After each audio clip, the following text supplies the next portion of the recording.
هرة فأكلت منها فلما انصرفت أكلت من حيث أكلت الهرة فقالت أن رسول الله صلى الله تعالى عليه وعلى آله وسلم قال إنها ليست بنجس إنما هي من الطوافين عليكم وقد رأيت رسول الله صلى الله عليه وسلم يتوضأ بفضلها.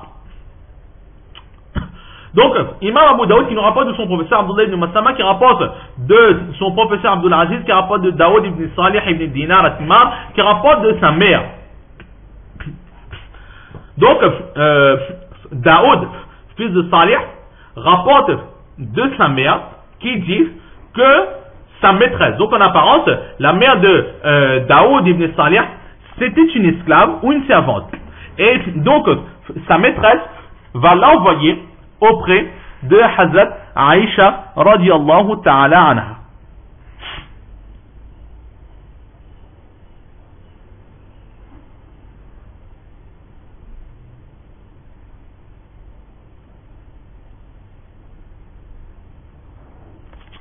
Donc elle va être envoyée auprès de Hazrat Aïcha radiyallahu ta'ala anha. Elle va envoyer un présent. C'est quoi? C'est du harissa. Harissa, si on regarde dans le dictionnaire, on peut voir que le harissa, c'est une sorte de soupe, si l'on veut. Et c'est une soupe qui est faite à partir de grains d'orge et des morceaux de viande. Et on va écraser cela. Et ensuite, on va faire pas une soupe liquide, mais on va essayer de faire épaissir ce mélange d'orge écrasé et de viande écrasée, ce qui va donner une sorte de pâte ou de quelque chose d'assez soso, de pâteux. Et c'était quelque chose, un repas très consistant que les Arabes, ils avaient l'habitude de manger. C'est ce qu'on appelle le harissa. Donc elle va faire, si vous voulez, un plat pour Hazrat Aïcha radiallahu ta'ala anha, qu'on appelle donc le harissa, et elle va envoyer la mère de Daoud ibn Salih pour déposer cela auprès de la mère des croyants, Hazrat Aïcha radiallahu ta'ala anha. Mais lorsque la servante, la mère donc de Hazrat Daoud ibn Salih se présentera auprès de Hazrat Aïcha radiallahu ta'ala anha, elle la trouvera en train de faire sa prière. Maintenant, dans la prière, Hazrat Aïcha radiallahu ta'ala anha fera un signe pour lui faire comprendre de déposer la nourriture quelque part. Là, nous voyons dans ce récit certaines personnes qui disent que faire ce genre de petits signes dans la prière, cela n'est pas interdit, cela ne rompt pas la prière, car ce n'est pas considéré comme un amal kasir, une action, beaucoup d'actions continues, mais c'est un petit signe qu'elle a fait. Elle a fait comprendre à cette personne qu'il fallait déposer la nourriture sur la table ou quelque part. Mais attention de ne pas dire que nous, si nous pouvons faire cela, etc. La position de Hazrat Aïcha radiallahu ta'ala anha était telle que très certainement, dans sa prière, elle avait cette connexion et cette concentration avec Allah subhanahu wa ta'ala. Alors que nous n'avons pas cela. Dans notre prière, nous devons nous concentrer au maximum, essayer de comprendre ce que nous disons, comprendre ce que nous lisons, donc ne pas prêter attention à ce qui se passe à droite et à gauche. Dans les masses électriques, effectivement, à certains moments, nous avons le droit de rompre notre prière pour sauver par exemple quelqu'un qui est en danger, etc. Mais sinon, nous ne pouvons pas comparer notre prière avec la prière de Hazrat Aïcha radiallahu ta'ala anha. Elle avait sa connexion avec Allah, et dans cette connexion, dans cette toujours concentration totale, elle a réussi à faire comprendre à la servante ce qu'il fallait faire. Donc ne pas se dire qu'Hazrat Aïcha elle faisait des signes de la prière, donc moi aussi je vais faire des signes, na'udzubillah, là ce n'est pas notre possibilité, ne pas nous comparer avec ces aimés d'Allah subhanahu wa ta'ala. Donc la nourriture va être posée quelque part, mais aussitôt la nourriture posée, le petit chat va se présenter, fajad hiratun, un chat va venir, et fa'akalat minha, elle va commencer à manger un petit peu de cette nourriture qui a été concoctée pour Hazrat Aïcha radiallahu ta'ala anha. Falamman sarafat, et lorsque Hazrat Aïcha radiallahu ta'ala anha va terminer sa prière, elle va manger de cette nourriture akalat, mais où? Min haythu akalatil hiraf. Elle ne va pas enlever une partie, la partie qui était souillée par le chat, enlever cela et jeter ou donner au chat pour manger, mais là où le chat a posé sa langue, sa salive, à ce même endroit, Hazrat Aïcha radiallahu ta'ala anha, elle va consommer de cette nourriture et tout de suite elle va se justifier. Faqalat, elle va dire elle-même, inna Rasulullah sallallahu alayhi wa sallam qal, le prophète d'Allah a dit, innaha laysat binajisin. Cet animal n'est pas considéré comme impur. Donc pourquoi est-ce que je jetterais quelque chose qui n'a pas été souillé. Innama hiya minat tawafin alaykum, parce que ce chat fait partie justement de ces créatures qui entrent et qui sortent chez vous. Donc Allah l'a considéré comme pur. Et elle continue de dire وَقَدْ رَأَيْتُكَ, que moi-même j'ai vu Rasulullah sallallahu alayhi wa sallam, le prophète d'Allah sallallahu alayhi wa sallam, يَتَوَضَّأُ بِفَضْلِهَا, que le prophète sallallahu alayhi wa sallam a fait le wuzu avec une eau dans laquelle le chat avait posé son salam, avait posé son museau, avait mis sa salive. Donc par rapport à cela, dans ces deux récifs, nous voyons que la salive du chat, elle est considérée comme pure sur les trois aïmas, et Imam Abu Hanifa nous avons expliqué qui, en prenant considération de ces récits que nous venons de voir, dit que la salive n'est pas impure, mais par rapport à d'autres narrations qui parlent d'une possibilité d'impureté, nous dirons que cette salive, elle est makruh. Voilà l'enseignement que l'on peut recevoir pour ce chapitre.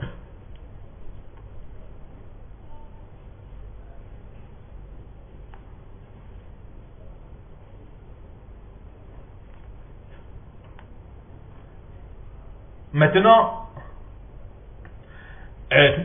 si la question est posée à Imam Abu Hanifa, si vraiment c'est makruh, alors pourquoi est-ce que le prophète sallallahu alayhi wa sallam lui-même, il a fait le wudu avec cette eau, et pourquoi est-ce que Hazrat Aïcha radiallahu ta'ala elle a consommé de cette nourriture? S'il est makruh, cela est makruh pour nous aussi, déconseillé pour nous, mais aussi pour les compagnons du prophète d'Allah. Pourquoi est-ce qu'ils ont eux-mêmes consommé? Pourquoi ils ne se sont pas préservés de cela? Alors là, il y a quelques réponses qui sont données. La première réponse, c'est quoi? C'est que tout simplement, ce hadith-là, il est d'une chaîne de narration faible. Pourquoi? Parce que Daoud, donc cette femme qui est allée déposer de la nourriture auprès de Hazrat Aïcha radiallahu ta'ala anha, on ne connaît pas vraiment qui c'est qu'elle est. Nous ne savons même pas son nom, étant donné que on ne connaît pas vraiment cette personne, alors il est automatiquement cette personne, ce hadith, elle perd de sa fiabilité. Et du fait elle a déposé elle-même auprès d'Aïcha radiallahu ta'ala anha, cela ne veut pas forcément dire qu'elle était une sahabiyat. Elle faisait partie des sahabiyat. Peut-être que c'était tout simplement une tabi'a, elle faisait partie des tabi'in. Donc elle n'a pas vu le prophète sallallahu alayhi wa sallam, donc elle n'a pas cette faculté de dire que, on ne peut dire qu'elle était donc une sahabiya et que son récit est automatiquement accepté, car nous ne savons pas vraiment qui était cette femme. La deuxième réponse que l'on donne, c'est quoi? C'est que même si c'était makruh, le prophète sallallahu alayhi wa sallam, il en a consommé, il a fait le wuzu avec cette eau. Et Hazrat Aïcha radiallahu ta'ala a consommé de cette nourriture pour nous montrer que cela n'était pas impur. C'est montrer l'autorisation. Il est autorisé. Si quelqu'un fait, ne pas blâmer cette personne, mais faire comprendre à cette personne qu'il vaut mieux éviter d'agir ainsi. Et une troisième réponse qui est donnée, c'est que le fait que l'on considère la salive de ces animaux comme impure, ce n'est pas vraiment que la salive elle-même de ces animaux est impure, mais c'est que ce sont des animaux qui viennent et qui tournent un peu partout, qui se promènent un peu partout et qui mangent un peu de n'importe quoi. Donc, il est fort possible que ces animaux vont consommer par exemple de la viande d'un cadavre ou de quelque chose d'illicite, ou qu'ils vont entraîner là où il y a des impuretés. En recherchant de la nourriture, elle va par exemple renifler un peu des excréments qui pourraient gommer un peu son museau, etc. Donc il y a de fortes possibilités pour que ces animaux aient été en contact avec des corps impurs. Par rapport à cela, on considère la salive de cet animal comme impure, car lorsqu'elle sera en contact avec un liquide, alors l'impureté qui est à l'extérieur de son corps pourra aller dans le liquide, et donc le liquide s'imprégnera de cette impureté. Mais dans le hadith que nous avons, dans le cas présent, lorsque le prophète sallallahu alayhi wa sallam, il a vu un chat en train de boire de l'eau, donc automatiquement, en buvant de cette eau, le museau de cet animal a été nettoyé par l'eau. Donc le museau de cet animal-là n'est plus impur. Le prophète sallallahu alayhi wa sallam l'a vu tremper sa figure, sa tête dans de l'eau. Donc automatiquement l'eau a nettoyé le museau. Le museau maintenant n'est plus impur. Donc lorsqu'il va aller auprès de l'eau du prophète sallallahu alayhi wa sallam pour continuer à boire, il ne souillera pas l'eau du prophète sallallahu alayhi wa sallam. Là, c'est une possibilité.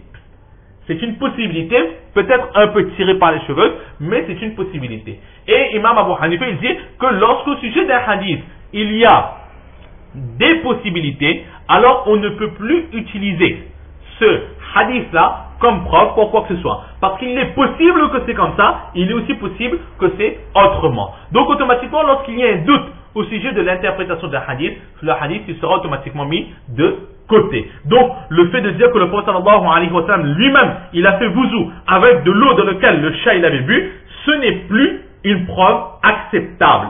Étant donné que ce n'est plus une preuve acceptable, alors nous disons que l'eau reste toujours pure, parce que le prophète sallallahu alayhi wa sallam a dit que l'animal, il est pur, mais il restera quand même makrou, parce que il y a des narrations qui disent qu'il faut laver le récipient qui a été lavé par le chat. Si par exemple, Imam Abu Hanifa n'aurait pas pu annuler cette preuve-là, alors cette preuve aurait été une preuve très très forte. Parce que le prophète lui-même, il a utilisé cette eau pour faire le wuzu, alors automatiquement c'est pur, il n'y a plus possibilité de dire quoi que ce soit. Mais l'imam Abu Hanifa, en amenant un doute dans l'interprétation de ce hadith, il a rendu ce hadith incompatible comme preuve, étant donné que ce hadith n'est plus comme preuve, c'est comme si qu'il n'existe plus. Donc, les autres savants, ils ont comme seule preuve le fait que le prophète sallallahu alayhi wa sallam a dit que le chat n'est pas impur, et nous avons comme preuve que dans d'autres récits, le prophète sallallahu alayhi wa sallam, il a dit qu'il faut laver le récipient qui a été souillé par le chat, donc c'est une preuve quand même d'impureté. Il y a les deux preuves, propres et pas propres, on va choisir la voie du milieu, on va se préserver, on va choisir la voie de la précaution. Là, c'est ce que nous pouvons dire au sujet de ce chapitre sur l'eau qui a été souillée par la salive du chat. Donc, nous allons nous arrêter ici pour aujourd'hui. Allah subhanahu wa ta'ala nous donne le tawfiq de comprendre ces quelques paroles, surtout de mettre en pratique et de propager. Wa ma tawfiqi illa billah.